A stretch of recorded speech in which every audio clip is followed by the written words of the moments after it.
Polite fictions are sometimes useful in international relations.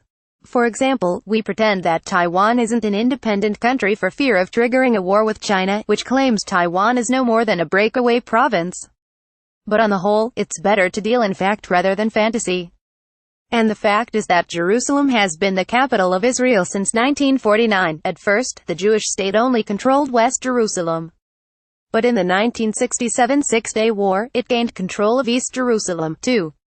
Initially, the United States refused to recognize Jerusalem as the capital because it clung to the fiction that the Holy City should be under international control, something that was never true on the ground. After 1967, the United States refused to recognize Jerusalem because to do so would supposedly prejudice final status talks between Israelis and Palestinians, even though there is no scenario under which Israel would move its capital out of West Jerusalem. The only question is whether the Palestinians will be able to establish a state with a capital in East Jerusalem. Israel is the only country in the world whose self-proclaimed capital, the place where its seat of government is located, is not widely recognized by the international community. Much as I oppose President Trump on many issues, he got this one right. My only complaint is that this move is more symbolic than substantive. If Trump truly wants to help Israel, he will focus more on curbing the Iranian threat. Contrary to fears that Trump's decision would ignite a new conflict, it has sparked only sporadic protests, some of which featured more journalists than actual demonstrators. This is indicative of another new reality in the region. The Sunni Arab states are far more exercised about Iran than Israel these days, and they see Israel as a de facto ally to stop the spread of a new Persian empire. Nor, as some critics feared, is Trump's decision going to torpedo an Israelo-Palestinian peace process that was dead on arrival already. The biggest blowback has come at the United Nations, where the General Assembly has now passed, by a vote of 128 to 9, with 35 abstentions and 21 absences, a resolution demanding that Trump rescind his declaration regarding Jerusalem. Trump and UN Ambassador Nikki Haley mishandled the vote by making clumsy threats to cut off funding to states that voted against the United States. This is empty bluster. The United States won't cut off aid to countries such as Egypt, Pakistan, Iraq and Afghanistan because it is not in our interest to do so.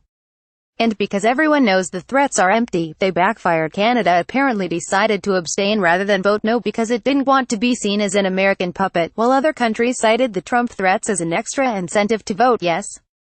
But let's get real, the United Nations has long had an anti-Israel bias. To take but one example, law professor E.V. Kontorovich notes, Israel is referred to as the occupying power 530 times in General Assembly resolutions.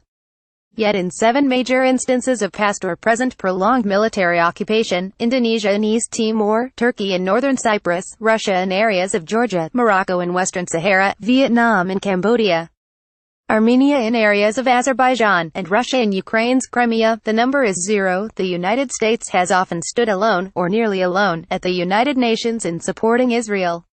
The outlier here is not Trump but President Obama, who last year abstained rather than veto a Security Council resolution condemning Israel's West Bank settlements. Trump's declaration on Jerusalem is a welcome return to a more pro-Israel policy even if he isn't actually moving the U.S.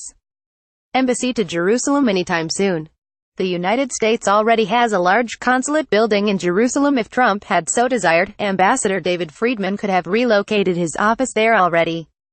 But as he does so often, the president opted for symbolism over substance, proclaiming that he was going to move the embassy while signing a waiver from the law that obligates him to do so. He did something similar when he disavowed the Iran nuclear deal without actually scrapping it. If Trump really wants to do something for Israel, he would do more to contest the Iranian consolidation of power in neighboring Syria, something that presents a far greater threat to Israel's security than keeping the U.S.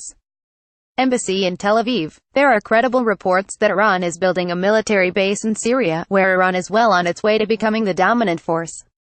It is good to hear that, despite Islamic State's defeat, the United States is not planning to pull its 2,000 or so troops out of Syria. But what is the U.S. plan to prevent Iranian domination of all of Syria? Those 2,000 troops will be inadequate to the task, and the Trump administration has cut off aid to the anti-Assad rebels, even while the president talks up cooperation with Iran's ally, Russia. Recognizing Jerusalem is the right thing to do. But if Trump truly wants to help Israel, he will focus more on curbing the Iranian threat, something that will be a lot harder to do, and carry greater risks, than simply issuing the kind of incendiary statements that he specializes in. Max Boot is a senior fellow at the Council on Foreign Relations, a contributing writer to Opinion, and author of the forthcoming The Road Not Taken, Edward Lansdale and the American Tragedy in Vietnam. Caption. Follow the Opinion section on Twitter at La Times Opinion and Facebook. Middle East, Iran, Israel, Donald Trump, United Nations.